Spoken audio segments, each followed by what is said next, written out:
welcome back to Manos. This is a space dedicated to all cancer survivors from around the world. In here, we share our experiences and we talk about this journey that is surviving and life after cancer. Today, we are with Sonia Silva, that she is a friend of mine, very close to my heart, and she's going to tell us a little bit about her story, about having cancer in Portugal, and about everything. So, hi Sonia, how are you? Hi, I'm Sweet Carmen. How are you doing? Super good and super happy that you are here. I'm very excited that we're finally doing this. Okay, the first question is, who is Sonia? What are you passionate about right now, and what is your favorite food?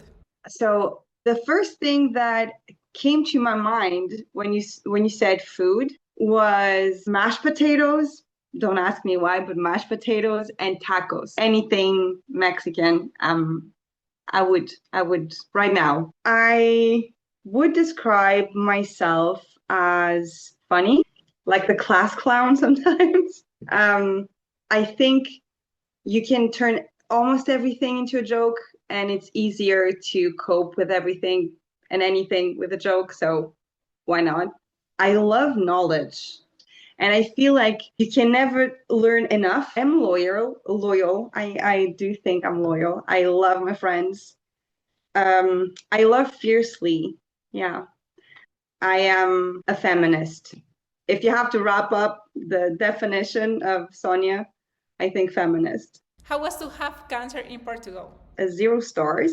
Do not recommend. Like anywhere in the world, I suppose. It's not like a rating that I would only give in Portugal. But surprisingly, if you have to look at the bright side of stuff, I was expecting like having a tough time. I thought the system would be slow because we have that problem in Portugal. But I figured when they consider your life to actually be in jeopardy, the doors will open. So the experience sucks, but like in regards to the system itself, it was so much better than I anticipated. Do you know many cancer survivors, and how would you describe them in one word? I do. It's so weird to say that the best people you find when you enter your survivorship era are other cancer survivors. And it's awful because you wouldn't have met them if this awful thing didn't happen to you. And you wouldn't meet them if this awful thing didn't happen to them too. So it's almost weird because you're kind of grateful for the worst thing that happened to you and to them, but also like this friendship is instantly so deep because like there's nothing that bonds people like trauma. So and this is the deepest kind of trauma you can get. And they do like this, they understand you even if you have like very close friends like BC before cancer that were your friends, and they do understand you, and they are empathetic with your situation. Like knowing people that get exactly what you mean when you talk with this about these specificities in regards to what it is to be a cancer survivor is a whole different level. Do you have something that actually you like about having cancer? It's the urgency of living, I guess. We all know that our time is limited, but being young and having to look in the mirror and actually see death, because at one point or another, we all had this feeling or experience throughout the cancer process. You actually understand what it means. It's not just a concept that is far away removed from you, but you don't really relate to it because you're too young to really think about it. And so you stop. I don't like to call it wasting time, but wasting time on excuses, maybe. You do know that you need your rest, but if you want to do something, you have this sense of urgency that you have to actually do it. What is the stupidest thing that someone have told you about having cancer? We all get the same ones. That's another thing. I'm like, no matter the country, no matter the culture, the dumbest, idiotic things that we hear are always the same. I got the God gives the biggest battles to the bravest warriors. And I almost punched that person into a wall. I think from a doctor, I think I got the, yeah, you're so young, yeah, but you didn't have kids before 30. But people really feel like they have to say something because the subject and the topic is so uncomfortable for them that they just blur out the first thing that comes to their minds, and oftentimes it's idiotic. What would you like to see in your community that is going to change the life of cancer patients and cancer survivors?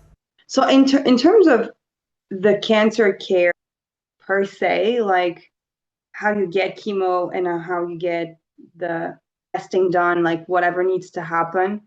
My process was at the time it felt so long, and also now that I look back, it was super fast. I feel like because I'm still in treatment, right? I'm still in what they call non-active treatment. I feel like this is the part where a lot needs to be improved. I go to the main hospital in my area, right? And people usually go there once, twice a year because they have an appointment, because they have something to do there. But we go a lot. And the system is not really ready for that. At the same time, they expect you to go back to your life, and everyone wants to convince you that it's back to normal and everything's fine. But also, they don't make it so that you don't have to feel like you still spend your entire life in the hospital because you go and you have to wait in line for whatever you're doing. And given the fact that we have a growing young population with cancer or surviving cancer, which I think is another thing that systems aren't ready for. They still see cancer as a pediatric or an old person problem, and there's no in between. You feel kind of lost. And the side effects that you get, like there's so much going on with your body that you don't understand. And because the system is so focused at taking you from the cancer patient to cancer survivor, there's no one left in the system to help you through the survivorship. And the last one, and this one doesn't have anything to do with cancer. Describe you in one word, like something that you were before the treatments and you still are that person. I know as a community we hate that word, but I've been called that. I feel like it's always been me, which is warrior. I've always been that person. The more I grow, the more I want to be kind. I think we have a lot of successful people, but maybe not as many kind people.